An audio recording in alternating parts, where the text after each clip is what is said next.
So good afternoon. I hope everybody is doing well today.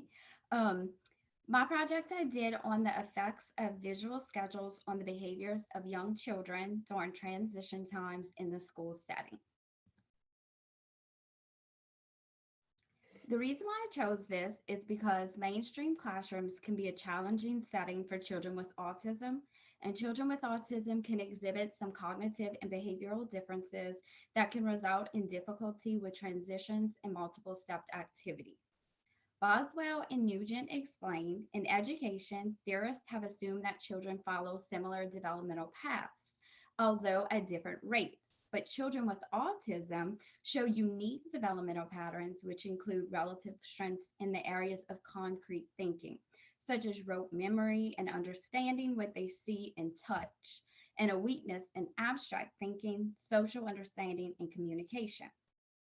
Results from intelligent tests state that children with autism typically perform well on tasks that include a visual component, such as orienting shapes, matching skills, copying, manipulating puzzles.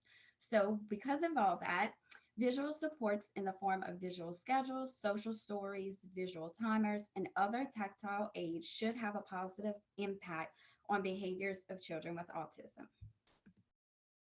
And for my methods section, I will choose participants in the study will be 6 male students who are diagnosed with autism by a physician, and they're going to range in age from 3 to 4 years old. Under that, I kind of tell each age of the participants. So 3 years and 2 months, 3 years and 6 months, 3 years and 10 months, 4 years and 1 month, 4 years and 4 months, and 4 years and 11 months. And I kind of chose those because in the end, I'll explain that I really want to see if having a year of school has an effect on the outcome. So the 3 year olds are going to be in the Head Start program and have not been in school before, but the 4 year olds will have had a year of school. So the 3 year old that's 3 years and 10 months is really close in age to the 4 year old in 1 month, but would have the 4 year old would have had experience in a school setting. The children will all display characteristics of moderate autism and they can communicate with at least 1 to 3 word phrases. So they are verbal. All the participants will attend Head Start and preschool at Lavidio Primary, and it's located in Assumption Parish. The school is in Lavidieville, Louisiana, and it services mostly low income minority children. And the school is also a part of a program that offers free lunch to all students, and they do receive grants to provide after school academic programs for the children. The classrooms in this study is going to be one Head Start classroom, and that teacher will teach the 3 year olds. And in order to be in Head Start, it's not a universal program. You become eligible through financial or academic need. All the children in the study will be in an inclusion setting. So there'll be 17 to 20 children in the classroom. The preschool teacher that will be involved in the study teaches pre-kindergarten or preschool, and it's a universal program. So any child who applies is accepted. Both the Head Start and preschool teachers have over 10 years of teaching experience, and the Head Start teacher is certified in special education. Both teachers will receive the same training on introducing and implementing visual schedules through a partnership with Louisiana Autism Spectrum and Related Disabilities, which is better known as LASAR. This training will include 5 one-on-one sessions with a LASAR consultant on the techniques for connecting language with tactile schedules and modeling for children to become independent when they're using the schedules. The sessions will also include simple gestures and phrases that could be paired with the schedules if the children do not transition successfully after 10 minutes. So students in this range were selected because of the results of a study that I found. The study was called Freeing the Children Using Action Research on Visual Learning Strategies to Develop Children with Autism. So according to this study, the visual supports that aided with giving structure to the day and with coping with transition seemed to be more effective with the older children in the group than the younger children. This study really emphasized the connection between age and the effectiveness of the visual schedules, with children ages 4 and 5 showing more progress and having positive behaviors than the children that were 3 years old. So during the study, the researcher will collect data on the time it takes for participants to transition from one activity to the next. The researcher will document the amounts of time in minutes between the transitions on a checklist observation sheet.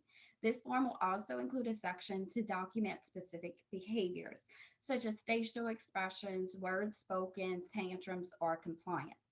In addition to the observation forms, other materials needed will be the individual schedules. Each child will have an individual schedules with pictures that represent each part of the day.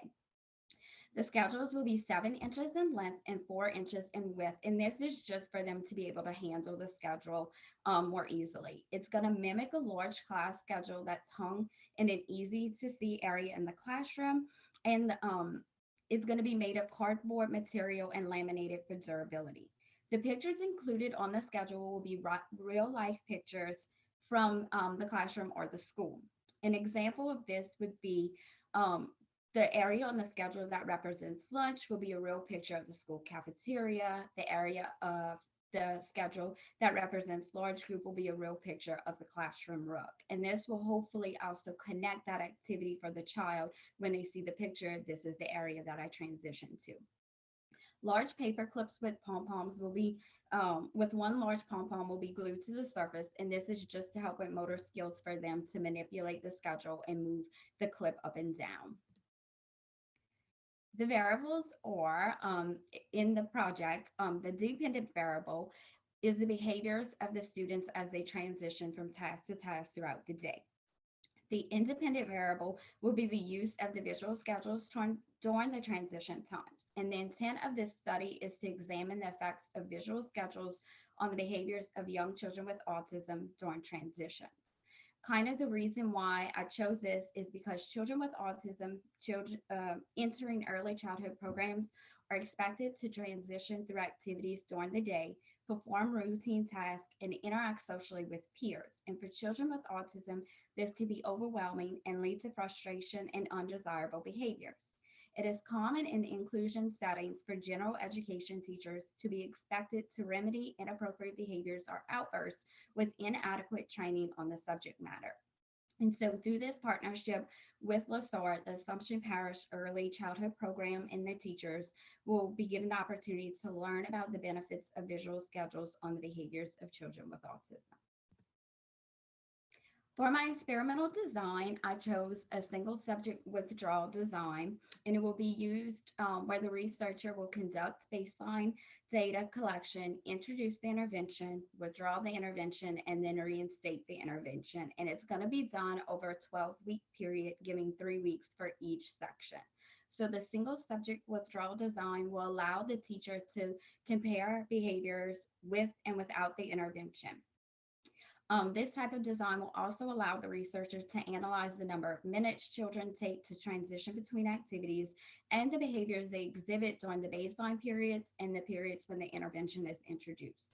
The researcher can also compare the effects of visual supports in children who are in the school setting for the first time and compare that to the children who have been in school the previous year. This study is closely related to a study called the use of visual supports to facilitate transitions of students with autism. During this study, a single subject reversal design was used to collect data on 2 elementary school age boys with autism, and they actually were in 2 different settings. One child was in a home setting and the other child was in a school setting. For my procedure, like I said before, both of the teachers are going to receive the same training on introducing and implementing the visual schedules through the partnership with LaSalle. It's going to be include 5 one-on-one sessions with the consultant on the techniques for connecting language with the tactile schedules and modeling the use of the schedules for the children to become independent while using the schedules. The sessions will also include simple gestures and phrases to be paired with a schedule if the child does not transition successfully after the 10 minutes. The researcher will collect baseline data on the participants for 3 weeks before the onset of the intervention. During the baseline period, verbal directions and gestures will be used during the transition times. The amount of time it takes for participants to transition from one task to another will be documented in minutes, and observational notes on behaviors such as compliance, tantrums, or distress will be documented. If behavior is consistent with no major upward or downward shifts, the researcher will introduce the intervention of visual schedules during transition starting week 4 through week 6. During the intervention period, the visual schedules with the pictures and clips will be used to visually represent the next task or part of the day for the students. The teacher will model the use of the schedules, but the children will have a personal schedule and will hopefully become independent with moving their clips for the transition times. During this time, the researcher will document the number of minutes it takes and put that on that observational sheet. And like I said before, any kind of words spoken, compliance, tantrums, distress, or anything that happens, or any prompts that are needed with the visual schedules will also be documented on the observational part of the form. The intervention will be withdrawn during weeks 7, 8, and 9, and then reintroduced during weeks 10, 11, and 12, and it's going to follow the same method of data collection. The next part is kind of analyzing the research that I did in the articles that I looked up for the study. So in Article 1, Freeing the Children Using Action Research on Visual Learning Strategies to Develop Children with Autism, this was a teacher action approach, and it used both qualitative and quantitative data collection to determine the effects of visual supports on preschool age children in the classroom. So all of the participants in this study showed growth ranging from 1 to 2 years in a post-administration of the Bergantz assessment. Specific behaviors like controlling emotions when wanting to play outside before outdoor time, using sequencing cards to wash hands, were observed with the older children. And with the 3-year-old children, behaviors were more inconsistent, and often the children even refused to look at the visual supports. The visual supports aided with giving structure to the day and with coping with the transitions, but it seemed to be more effective with the older children. And this is the study that I kind of used to determine the age groups that I wanted to focus on. And this was a study that I kind of mentioned in an earlier slide. For Article 2, the use of visual supports to facilitate transitions of students with autism. This was the single subject reversal design that I kind of mimicked my design on. And this study only used 2 elementary school age children. One child was 5 and the other was 7, and they both were clinically diagnosed with autism. And it was determined through their baseline observations that they both struggled with transitions. This study did find that increased positive behaviors for transition time in both cases, but it did state that there is a need for further research to determine specific effects of visual supports on children with autism with varying abilities and across different settings and caregivers.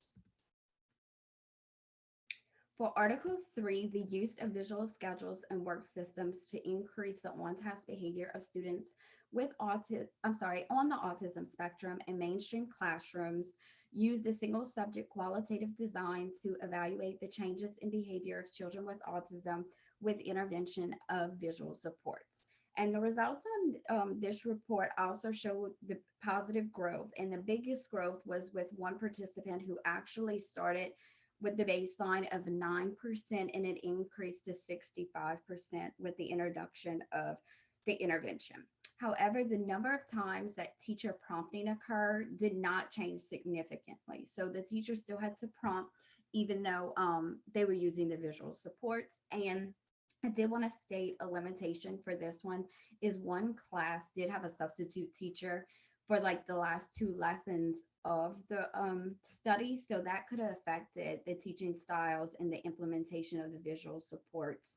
And that could have been a limitation to the study.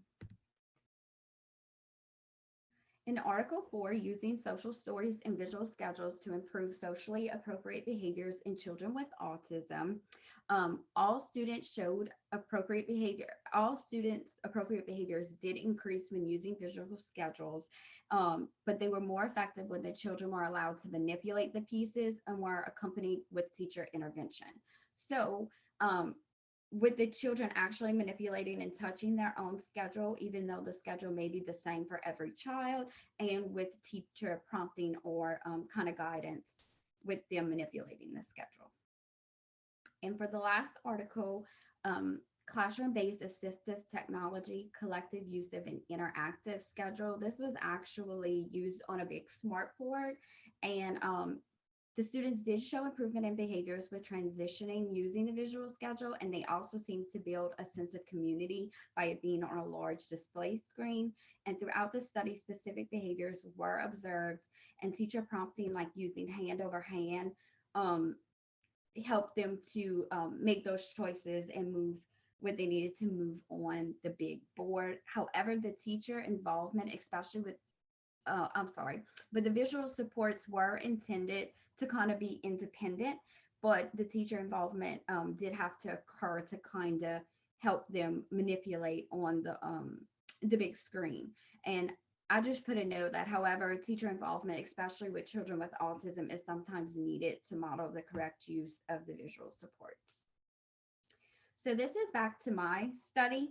So the potential limitations in the study that I selected to do, the study will be performed in two different classrooms by two different teachers. So although the teachers will receive the same training and follow the same procedures for implementing the visual schedules, the differences in the teachers' demeanors, their overall calmness, stimulations in the classroom, the behaviors of the other children that are in the classroom may interfere with the results of the study.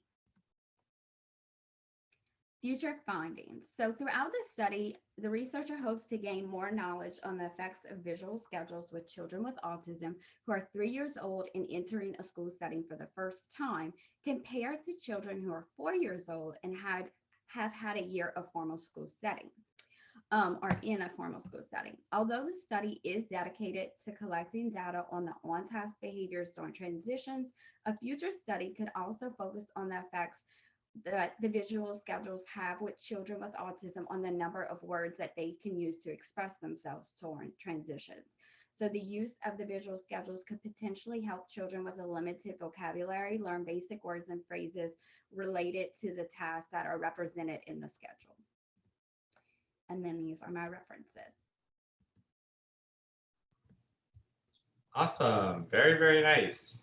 Very good. Great start.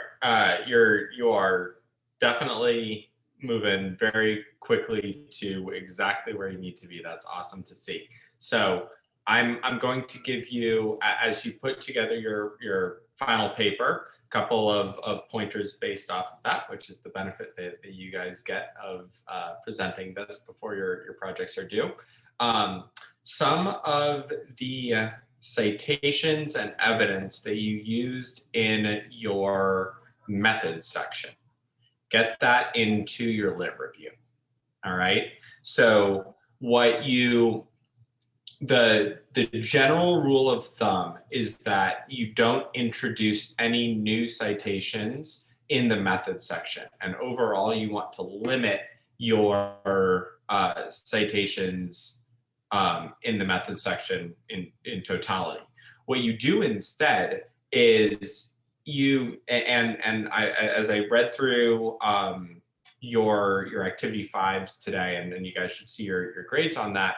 The big thing that a lot of you guys do is you kind of did like Article 1 summary, Article 2 summary, Article 3 summary, and you want it much more narrative in scope. So you tie this web together, looking at the different components that you are going to end up using as justification in your method section. So you can evaluate the dependent variable used here, and the data collection here, and the the design here, and you compare and you contrast and you build the whole thing together. So when you have the article that you that justified the use of the withdrawal design, which I think is a perfect design for this type of study, get that into your lit review and say, they may be looking at something similar but not exactly the same, and you can say similar types of behaviors were evaluated using this type of design, and then that then becomes the evidence that you use in your method section. And then once you get to your method section, you can just say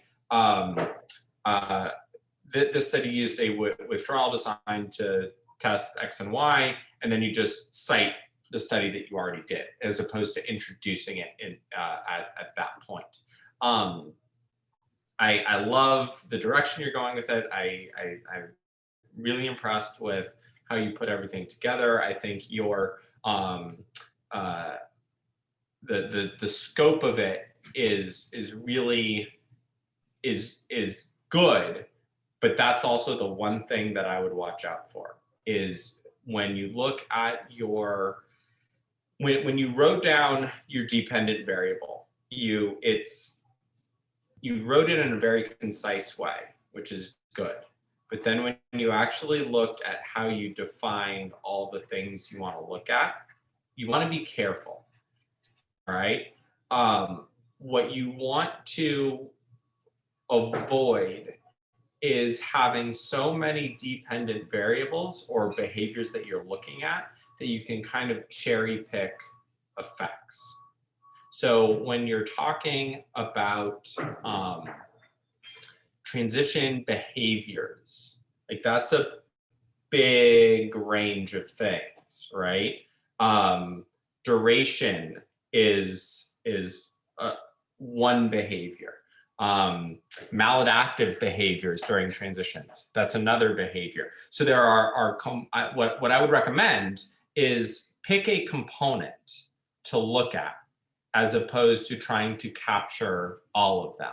Because what you may find is that, okay, so I had this one thing and it didn't have any effect on all of these except for duration, right? So therefore it was good. But this might, the positive effect on duration might be causing the negative effects elsewhere. So we really want to compartmentalize and limit the number of variables that we're looking at.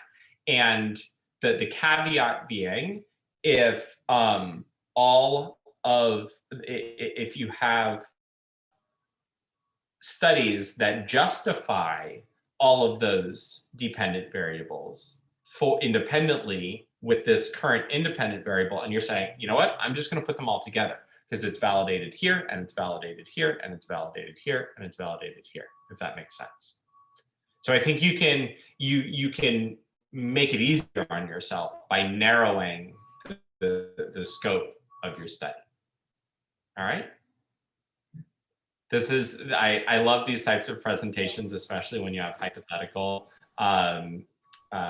research, because it gives me an opportunity to say, well, think about this and think about this and think about this and think about this. But I'm not going to do that. You did a great job. I very much appreciate you going first and taking such great time and effort and care in putting that together. You did fantastic. And yeah, I'm excited to read your final paper. I do have one question. Yeah, absolutely. Okay. So if I'm looking just at duration, if a child transitions quickly but is like kicking and screaming, wouldn't that affect that it's not a positive outcome? Potentially.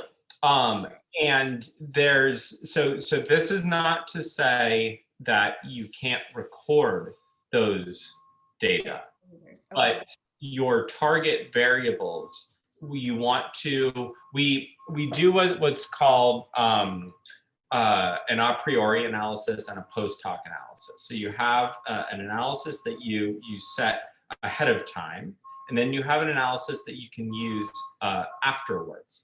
And you want to minimize the post hoc analysis that you have. You want to decide on the variables ahead of time and stick to those. But that's not to say that you can't report on those behaviors either quantitatively or anecdotally in your discussion section.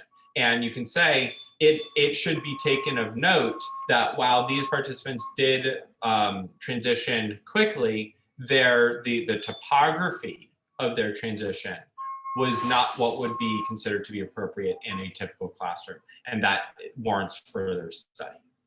And honestly, then you've just built your next research project and you're off and running.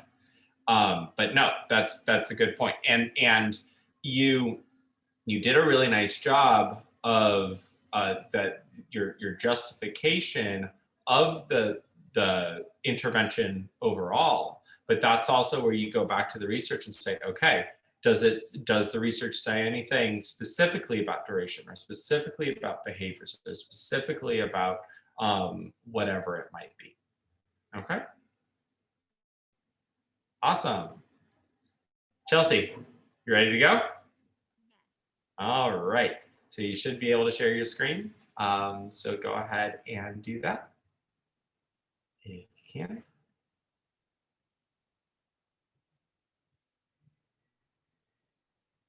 Perfect. Perfect.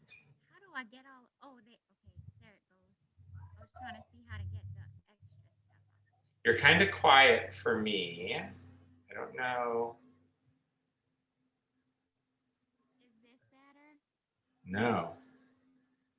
Oh gosh.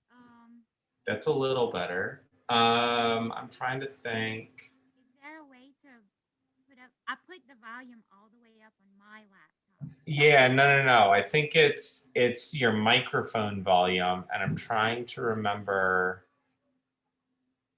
where to do that. Audio. Okay. In the upper left corner of your screen, do you see a little green shield? Do you have that? Escape out of sharing your screen.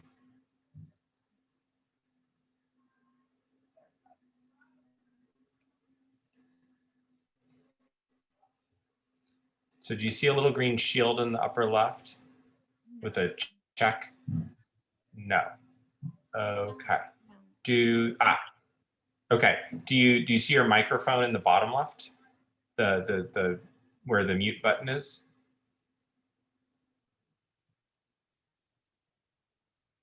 Of your screen? Now I see the little check mark with the green shield. Yeah, click on that. Okay. And then there's a little gear, click on that. Okay. And then you should have audio. Yes. And then you're looking for like input volume. Okay. It shows both are all the way up. Okay.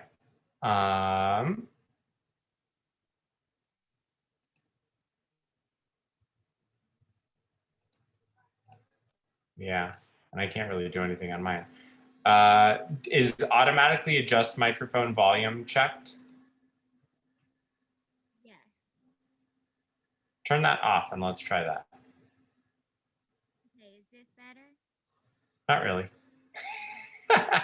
Okay, we'll just be really quiet and we'll do our best. All right? Okay. Sorry. No. It's my school computer. Oh. I'm not home with my personal laptop. Sorry about that. No worries. Well, when you are closer and you speak louder, it definitely does better. So. I'll just get really close. Excellent. All right. Go ahead and share your screen again and start whenever you're ready.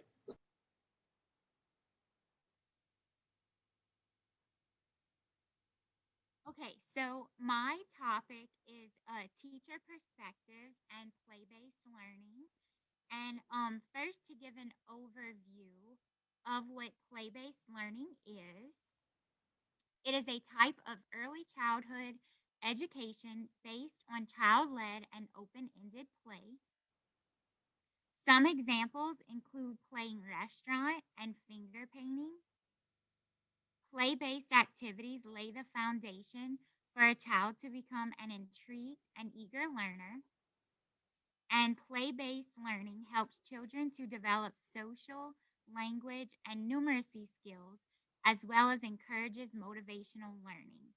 And I was really interested in this topic just because I am a kindergarten teacher and like to focus on this type of learning in my classroom.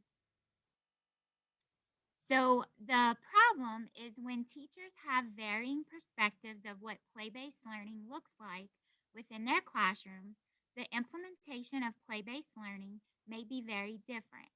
As a result, the development of early childhood skills within kindergarten students may be affected. Not all kindergarten students receive the same instruction, materials, and experiences throughout play-based learning across the globe, which serves as a problem when creating a baseline for how play based learning should be executed in order to foster the development of early childhood skills. So, my educational theory question is, how do varying teacher perceptions of play based learning methods affect the development of academic, behavioral, and social emotional skills within kindergarten students? So, this is an overview of some of the research articles that I included in my literature review. The first article is Assessment in Play Based Kindergarten Classrooms, an empirical study of teacher perspectives and practices. Pyle and DeLuca conducted a study and collected data from 77 Ontario kindergarten teachers. Surveys, observations, and in depth interviews were part of the research and data collection process. It was found that the vast majority of teachers were categorized into one of two groups as a result of the study. One group focused discretely on the personal and social benefits of play, while the other group agreed that play supported personal and social skills development, but also expressed that students learned academic expectations through play. The results from the study display a misalignment in teachers' perspectives of play based learning methods, as well as the types of assessments being conducted through play experiences. Then the next article had one of the same authors conceptualizing play based learning from kindergarten teachers' perspectives. So it was Pyle that was one of the authors that examined the previous study even further in 2016 with Fascia, focusing more on how different definitions of play can form various conceptualizations among teachers. Past research of play based learning suggests that teachers' understanding of the role of play in early childhood development may result in contradictory definitions.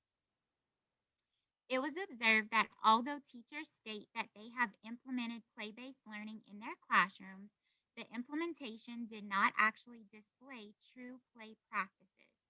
Instead, play had been observed as being fixed to specific circumstances and was separate from actual academic learning. Thesia and Pyle have found that the participants' descriptions of the implementation and play based learning show inconsistencies in how Ontario teachers are conceptualizing play and therefore enacting the practice in their classrooms. Although 71% of the teachers express that they have previously participated in some form of play training, there remains discrepancies in what play based learning actually looks like within the classrooms. Quick question. Can y'all see the little, oh, I'm sorry. The little black box that I have to keep moving? Is there a way to put that down? The the Zoom box you're talking about? It's the thumbnail box. It's like, okay, I got it. I'm sorry. I'm gonna Got have it? to go back. We don't see it, but Okay, good. everything looks good on our end. Okay, thank you. Sorry, I accidentally clicked out of it. So the authors state that more research needs to be conducted in the area of play-based learning, more specifically how policies and curriculums can shape teachers' conceptualizations of play-based learning in the classroom.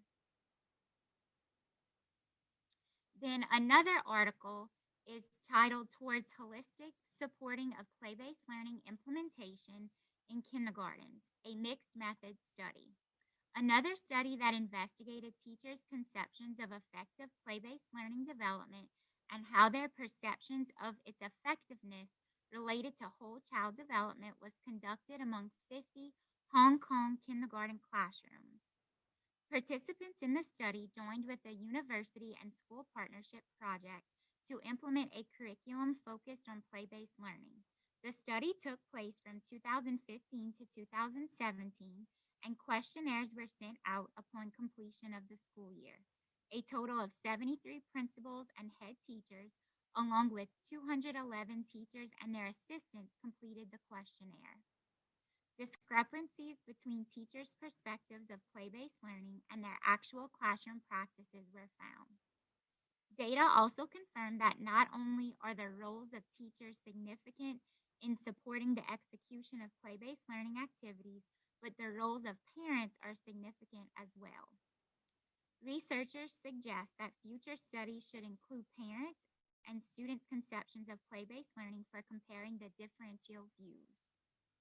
Additionally, contextual factors such as teacher characteristics, leadership practices, and school cultures should be studied to gain a better understanding of other factors that may contribute to the development of skills through play based learning. So, after reviewing the articles, I thought about what should be measured. So, based on the information and studies presented throughout the articles, the researcher would like to measure the development of academic, behavioral, and social emotional skills in kindergarten students according to varying teachers' perspectives of, of play based learning methods through the use of classroom observations, student assessments, and teacher surveys.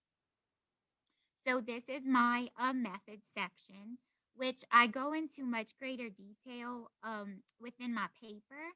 But the participants are three regular education teachers and all students from an entire grade level at a local elementary school. And within my paper, I actually did my school, which I am one of three regular education kindergarten teachers. So the entire group would be our entire kindergarten grade level.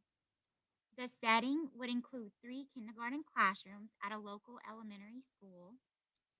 And some of the materials needed would be laptops needed for the teacher surveys, a laptop or writing utensils and paper needed for observational notes, a camera for taking pictures within the classroom, paper and pencil for each student to complete the pre and post assessment, play based learning methods outline, which will be my intervention tool, which will be explained further.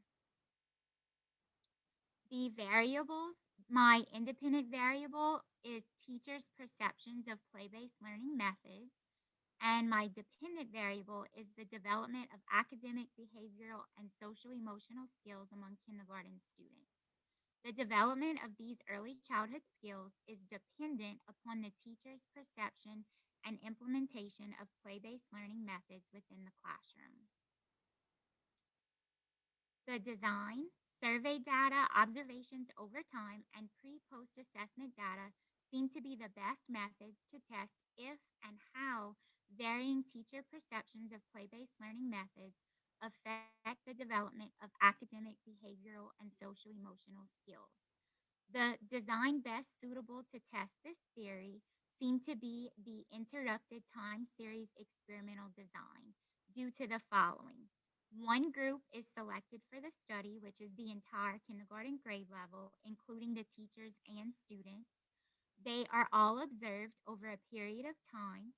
A pre and post assessment are provided, and an intervention tool is administered within the middle of the study to manipulate the independent variable. Survey design research would also be implemented when conducting the teacher questionnaires through the use of a survey, which, when I was looking through the articles, almost all of them included surveys and questionnaires to gather more information about the teacher's perceptions of play based learning. The procedure: First, identifying the participants and setting to be used in the study. Then permission would need to be obtained from all of the participants. The researcher would then conduct an initial observation of each classroom environment and the teacher's implementation methods of play-based learning. The same questionnaire would be sent in survey format to all 3 kindergarten teachers in order to provide an opportunity for them to explain their ideas and perceptions of play-based learning. Then the pretest would be administered to the kindergarten students to assess their developmental skills. And then the researcher, after reviewing the results, would conduct observations in all 3 kindergarten classrooms over the period of 4 months. Continued, the intervention tool would be administered in the middle of the study in order to manipulate the independent variable, which is the teacher's perceptions of play-based learning. The intervention tool would be an outline of play-based learning methods with ideas, suggestions, and guidelines, which would be provided to all 3 teachers. The teachers will be given time to review and begin the implementation of similar play-based learning methods within their classrooms. The researcher would continue to conduct classroom observations of play-based learning over the next 4 months. The goal is for all play-based learning methods among the 3 kindergarten environments to be implemented in a similar fashion in order to encourage the development of the same early childhood skills. The teachers will be given an opportunity to share their thoughts on the similar implementation of play-based learning methods and if they have seen a difference in skill development among their students. Then at the end of the study, the post-test would be administered to the kindergarten students to assess their developmental skills. And at the end, the researcher would determine if more information needs to be gathered or if further studies need to be implemented. And in conclusion, further research would be proper assessment of developmental kindergarten skills through play-based learning, like such as what types of assessment can be implemented by the teachers to assess those skills. Also, studies within the United States. 2 of the studies that I reviewed were outside of the United States. One was in Canada and one was in Hong Kong. So I believe more research should be conducted within the United States just to get more, I guess, more culture information. Then professional training opportunities in play-based learning, because not all teachers have the same training within that area. Then curriculums and guidelines for implementing play-based learning methods within the classroom, and also parental involvement in play-based learning, which was also mentioned in one of the studies. More questions that I thought about after writing everything is, how do teachers gather their perceptions of play-based learning? Like, how do they even come up with their ideas? Also, how popular is play-based learning across the globe? Are there other trends that contribute to early childhood development in contrast to play-based learning? And are future teachers prepared within their collegiate studies to implement play-based learning? And more concluding thoughts, the overall data and research shows discrepancies in teachers' perceptions of play-based learning, and some teachers believe that they are implementing it within their classrooms, but are actually not. There is a misalignment between its purpose and developmental outcomes within classrooms across the globe. Therefore, children are not receiving the same benefit and skill development through play-based learning within all kindergarten classrooms in which it is executed. And then I have my references. Awesome. Very, very nice. I have to apologize between your microphone situation and they are ripping up the street outside my house. And they're like, my house is shaking right now and I can like, it was super hard for me to hear. So I'm going to go back and listen again later, but I did get the bulk of what you said. and you did a really, really nice job. I think that, my comments for Cherise in terms of where your references go and the building of the lit review, I thought you did a really, really nice job with that. I very much felt that you had gone through, you had some evidence for every part of what you wanted to implement. That's exactly what we want to see. So very, very good job with that. When you were walking through your methods, and I have to full disclosure, qualitative research, and I've said this before, is not my focus. I don't know the ins and outs of survey design the way that I do something like single subject design. But you kept talking about it, and I was like, I really wonder what this would do, or what this would do, or what this would do, or what this would do. And the one that I landed on, you actually touched base on at the very, very end, is I wonder what the relationship between attitudes are and amount of training. And I think that that's the type of thing that you either want, if you can find that research, if that research has been conducted, that's something that you want to know ahead of time.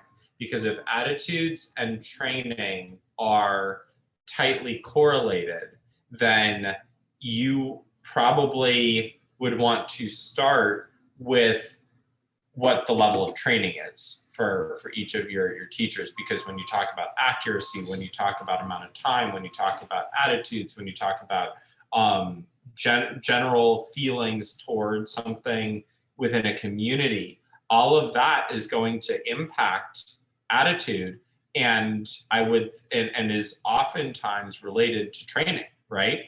How many times have any one of us been in some sort of training where you say, oh, I had this nasty attitude towards it, but I didn't really know what it was before. Now that I know what it is, I think that makes total sense and is a great idea, right? I know with me, in my educational experience, my attitude is almost wholly based on my level of training. And that I think that is a variable, as a correlational variable that has to be identified ahead of time. Because if you go in thinking that you're going to try to manipulate attitudes through your independent variable, but the only way to appropriately do that is through training, and you're putting in something other than a training piece, you're not going to get any manipulation. Does that make sense? All right, cool. So if there's one thing that I would recommend that you try to find before you put this all together, is see if you can find any relationship specifically related to play-based learning, but in general related to the educational practices and amount of training, and just know if there's a relationship between those two variables. Okay. Awesome. Very good. Very good. All right. Any questions for you, Chelsea? From you, Chelsea? You good? Awesome. All right, Claire, you're up. Okay, let's see.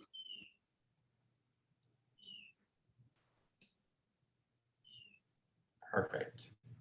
They just turned off the construction equipment outside, so I should be able to hear you okay.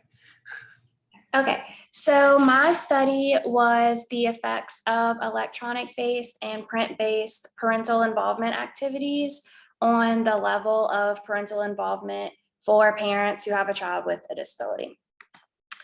And I did just copy and paste my abstract from the actual report, so it's kind of long. I'll try to go quick. So a large body of research suggests that parental involvement, can determine a student's future educational successes. While there is research available that indicates strategies for improving rates of parental involvement, like encouraging parents to participate in at-home learning activities, there is little data available on how parental involvement may be different for parents who have a child with a disability. So I respond to these challenges by analyzing the percentage of participation by parents who have a child with a disability on two leading choices for parental involvement. One is a paper-based activity from iCare, and another is an electronic-based program from Ready Rosie. The data were collected by administering the two activities to 9 parents who have a preschool age child with a disability over 2 weeks in a single subject alternating treatment design. I analyzed how many parents completed each type of parental involvement activity and compiled my results, which indicated that parents participated in the electronic-based activity at a higher rate than the paper-based activity. And this suggests that electronic-based activities are more suitable to children with disabilities and can promote a positive relationship between students, parents, and teachers. Let's see. The research could assist teachers, administration, or educational stakeholders in determining the most effective. Let's see, the same toolbar is covering the words. Okay, I got it. Sorry. In determining the most effective methods of parental involvement for students to implement within their schools. Additional research could analyze the impact of completing electronic-based parental involvement activities on the actual academic progress of students with a disability. So in my literature review, it talks about how one characteristic has been suggested as the most accurate predictor of student achievement, and it is not a family's monetary status or a child's participation in extracurricular activities, but the level of parental involvement in a child's education. They do have some predetermining factors that may impact parental involvement, and that is if a parent is single or has a partner, if they experience economic stress or live in a neighborhood with undesirable social outcomes, and the extent of their social network. But parents of a child with a disability have even more barriers to overcome. They have been indicated to have more incidences of mental health problems, and they have noted feeling unsupported and withdrawn from their child's education. There are some parental involvement methods that were identified that can increase student achievement outcomes. And one of those is inviting families to partake in at-home learning activities, but there's limited data on how these impact students with disabilities. So one at-home learning activity that was studied is iCare, and it's a paper-based parental involvement program. One independent study analyzed how students perform on state tests and related it to the amount of participation parents had in completing iCare during the school year. So the parents who had low usage of iCare had students who actually regressed in their math skills during the year, and parents who had high usage of iCare had students who showed an 81.308 mean growth on their state math test, and 87% of the population had IEPs. And then the other form of at-home learning activities are through technology. Parents now prefer to communicate with teachers through the phone or online, and children spend more than 7 hours a day with media, and 97% of children have online access to devices other than a computer, which includes smartphones. So for programs like Ready Rosie, the technology can involve parents in their children's learning, and it has the ability to accommodate for students with disabilities. So in this study on Ready Rosie, they found that 100% of parents strongly agreed that videos were appropriate for their child's age and easy to replicate. And 60% of parents stated that Ready Rosie activities changed their practices with their child at home. So while they do have some differences that I found in the literature, I didn't really find that much on how parents of a child with a disability prefer to be involved in their child's education, especially since they have higher incidences of stress with raising their kid, and how that involvement impacts their child's educational progress. So for my participants, I based this off of the kids I had this past year. So I did 9 parents who had students with a disability who were enrolled at Oakshire for the 2020-2021 school year. All 9 households had a low socioeconomic status, and the disabilities included developmental delays, autism, Down syndrome, and Jacobson syndrome. And the parents were 8 females and 1 male, 4 were Hispanic, 2 were African American, 2 were Native American, and 1 was Caucasian. The setting was in each parent's home. For week 1, I sent home flyers in each student's take-home folder that described the directions for completing Ready Rosie, and the activity was completed over the course of the week by parents at their home. And then week 2, I would send home another print-based activity in the folder, and the activity was completed over that week, and they sent it back to school in the folder upon the activity's completion. All the materials were free, easily accessible, and available in multiple languages and closed captioning to accommodate all participants. For Ready Rosie, it could be accessed through the internet or through the app. It includes playlists of different learning activities that are under 5 minutes long, and the activities use materials that most people have in their homes. And then parents can rate the activities that they completed and send messages to the teacher after watching the video. And so for this study, I required parents to watch 3 videos and complete the activity in 1 week. And 1 video was on a math concept, 1 was literacy, and 1 was social emotional. And then for eye care is ready-made worksheets that address a given theme, and the parents have to fill out the worksheet and list 10 activities that they completed with their child that relate to the theme. And the worksheet includes suggestions for activities like reading a book or singing the ABCs. And for this study, they listed 10 activities that they completed on the theme literacy. The independent variable was the use of the electronic-based and print-based activities. And the dependent variable was the percent of parents who completed each type of activity. And it was analyzed after the completion of each week. So if they completed all activities, they were determined as having full participation. If they completed some activities or did not complete them in the given time frame, they were considered as having partial participation. And if they completed no activities, they were considered as having no participation.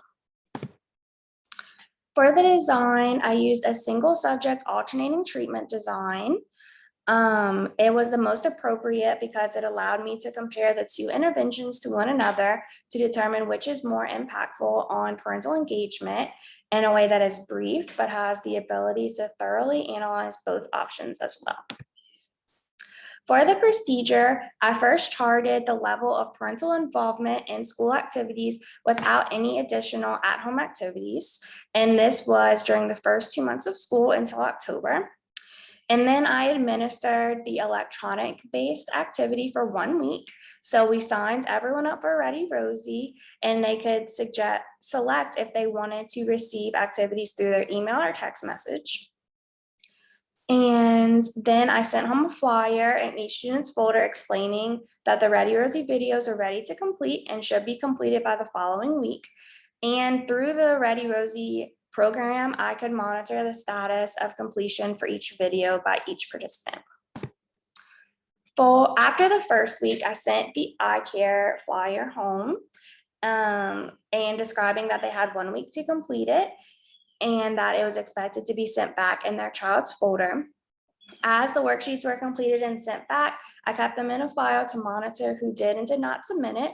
And at the end of the 2 weeks, I compiled and analyzed all the data in order to determine the percentage of parents who participated in each activity.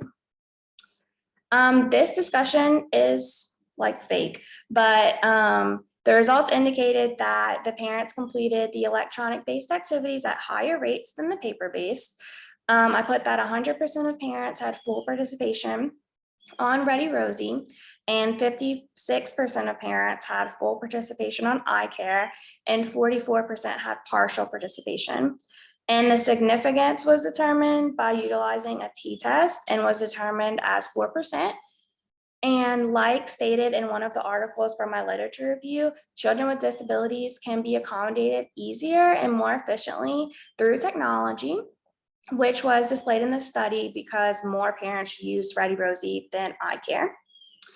And as stated in another study, parents did respond well to Ready Rosie. And it tells me that the impact of educational achievement by students with disabilities should be studied in order to determine how effective electronic-based parental involvement activities are for students with disabilities. Limitations were the number of participants, the range of participants in regards to their age, ethnicity, and socioeconomic status, and the limited selection of materials. In the future, studies could benefit from a larger pool of participants and using more than one paper-based and electronic-based activity. And they can also determine how impactful parental involvement activities are for the educational success of students with disabilities.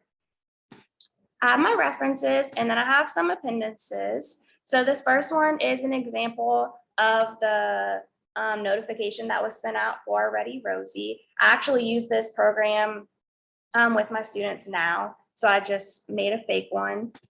And this is an example of a video. It has learning outcomes, why it's important, and if kids are struggling with the activity or need a challenge, it gives suggestions for parents as well. And this is for iCare. It's different themes with the grade level and the month. And this is a sample of what the iCare worksheet looks like whenever it was sent home to participants. And that is it.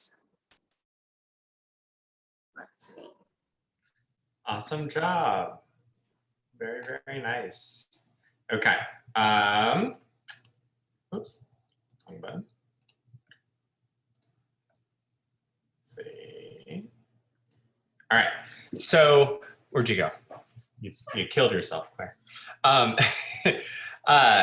So I really like it. You made one small mistake at the end or in the middle that you corrected at the end, and I want to get you straight before you go to your final. And I prefer what you did at the end. So in your methods, you talked about your design as an alternating treatments design, which is single subject design. And then at the end, you said that in your fake results, you said you evaluated using a t-test. Those two are going, you can't use those two together. So the alternating treatment, and that's okay. The alternating treatments design, you got to pick one or the other. They're both appropriate for what you're trying to do. The difference is in the single subject design, you're going to use an individual as their own control. And what I mean by that is you're going to give the parent the electronic, and then the print, and then the electronic, and then the electronic, and then the print, and then the print, and the electronic, and the print, and go back and forth. And you start to see, and this is one of those designs that we didn't talk about, but if this is your graph, let's say electronic, print, electronic, print, electronic, print, so on and so forth. And you connect those dots and you connect those dots, and you see your differences. And from that, you know what you have. In the group design, you would just say, here's my group that got print, and here's my group that got electronic, and that's your independent variable. And you just measure engagement here and engagement here, and that's where you run an ANOVA and do a t-test and figure out whether or not you have significance. So what I like here is that you chose the two right designs, and then your question of which to use really depends on how many participants you have.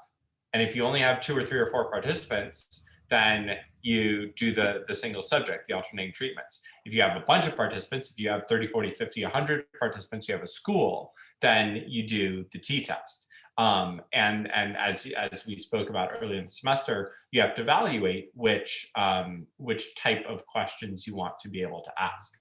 And I hope you get to the point where you land on the t-test, because then in these 3 examples here, we have a single subject, we have a survey, and we have a group experimental design. And I think all very, very appropriate to the different topics. So I think that that's really, really good.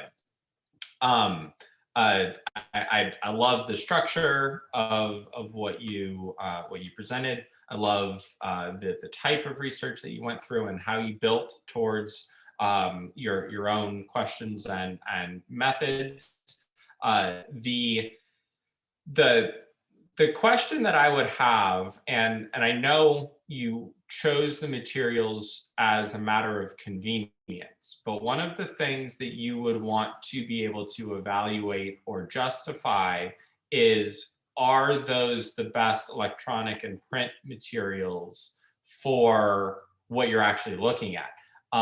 There are obviously going to be some print materials and some electronic materials that inherently engage parents more than others.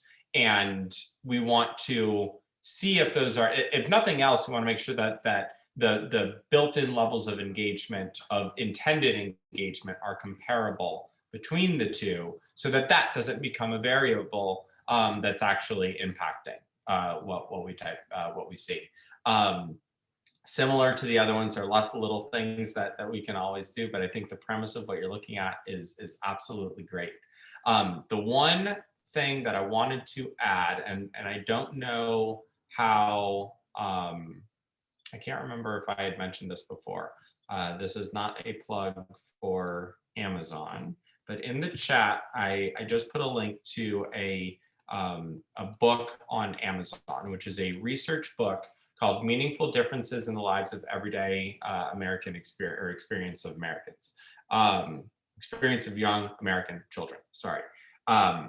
This is the landmark study on differences of what leads to differences in outcomes related to parental involvement from birth to 3. And what they find is that the critical difference is the number of words spoken between the parents, between the parent and the child, rather. And the highest, the most strongly correlated variable happens to be SES. So when you were talking about all those different components in the beginning, those are all correlates. The number of words spoken is the essential variable.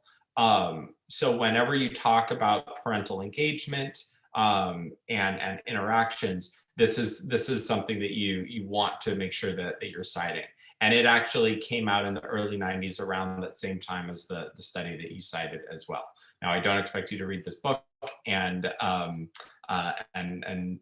summarize it into your final paper in a week, but definitely take a look at it. Okay.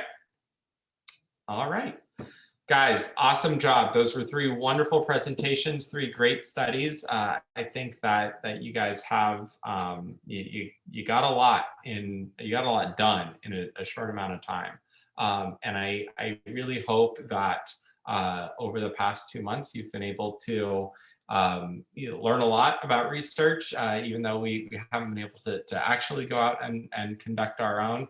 I hope we got some clarification, if nothing else, on a lot of the tools and rationale behind what you read when you read research, and how you can take that information and develop something to either test in your classroom or when you're evaluating what to incorporate into your classroom.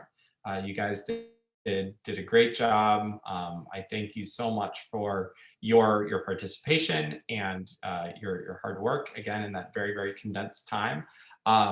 Thank you guys. You guys rocked it. Everything is due, I think, by next Wednesday is what I want to say that that's my drop dead due date, because I think I have until Monday to the following Monday to turn everything around to you guys. So the final paper is up there on Moodle with your little rubric, but I think you guys are off in good shape. I have a few other assignments to get graded for you guys. The big one that I'm going to try and do today or tomorrow is the research design assignment, so that you can get a little bit of feedback on there. But the three of you have some feedback on yours, so way to go there. And I think that'll be it. Any questions from the four of you guys? Okay, great. Thank you again. It was a wonderful semester. I look forward to reading your final papers. And please don't hesitate to reach out if you have any questions or need any clarification in the next week or so. All right. Have a good one, guys. Bye.